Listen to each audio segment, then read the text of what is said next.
शंकर भाई, 2027 की बात हो रही है और चुनाव में दोनों तीनों दल वर्तमान में आ गए हैं। आपको क्या लगता है, क्योंकि बीते दिनों आप देखें तो बहुत सारे मुद्दे जो थे वो तैर रहे थे। विपक्ष उन्हें लेकर आगे भी बढ़ा, कानून व्यवस्था को लेकर आगे बढ़ा, शराब को लेकर आगे बढ़ा, यहां तक कि अंकिता भंडारी का भी मामला विपक्ष लगातार गरमाता रहा है। लेकिन अगर आप देखें यहां पर 2027 को, तो उत्तराखंड क्रांति दल भी दोनों दलों का गणित गड़बड़ाने की स्थिति में, लोग ऐसा कह रहे हैं और हमारे जो सूत्र हैं वो भी ऐसा कह रहे हैं कि लगातार उत्तराखंड क्रांति दल अपनी जमीन तलाशने के लिए अच्छी खासी मेहनत इस बार कर रहा है। क्या लगता है आपको कि कौन से मुद्दे कांग्रेस को धार देंगे और कौन से मुद्दे भारतीय जनता पार्टी को धार देंगे? मतलब कि तीसरी बार के लिए कौन से मुद्दे रह सकते हैं और कांग्रेस के तरकश में कौन से तीर रह सकते हैं, और यूकेडी जो है वो किन मुद्दों पर जनता के बीच में अपनी उपस्थिति दर्ज करा सकता है?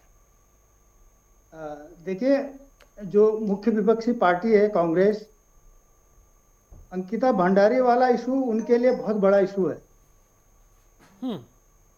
और उस कांड को होने के कई साल बाद जो है सीबीआई की जांच हुई है, सरकार को करनी पड़ी। तो ये सरकार को एक तरह से इसे आप कह सकते हैं कि सरकार बैकफुट में आई। तो ये अंकिता भंडारी वाला पूरा इशू जो बहुत बड़ा कांग्रेस के लिए है या यूकेडी के लिए भी है, जो विपक्षी पार्टियां हैं उनके लिए अंकिता भंडारी वाला बहुत बड़ा इशू है। यदि पर इसमें यह भी कहा जा सकता है पहले शंकर भाई, पहले इसमें यह भी कहा जा सकता है कि भाई जो मांग हुई थी सीबीआई की, वो सीबीआई भी कर दी गई। जो दोषी हैं वो वर्तमान में जेल के अंदर हैं। तो उस मुद्दे को लेकर जो धार वाली बात है, आपको लगता है कि वो धार चलेगी?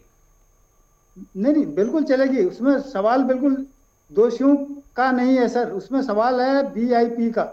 वीआईपी कौन है, वो वाला सवाल इसमें महत्वपूर्ण है।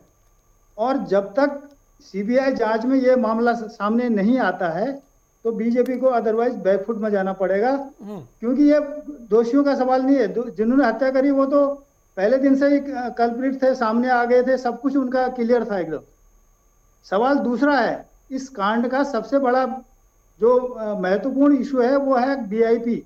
और ये जो हुआ है वो वीआईपी की वजह से ही हुआ है। अंकिता भंडारी की हत्या वीआईपी के लिए हुई है।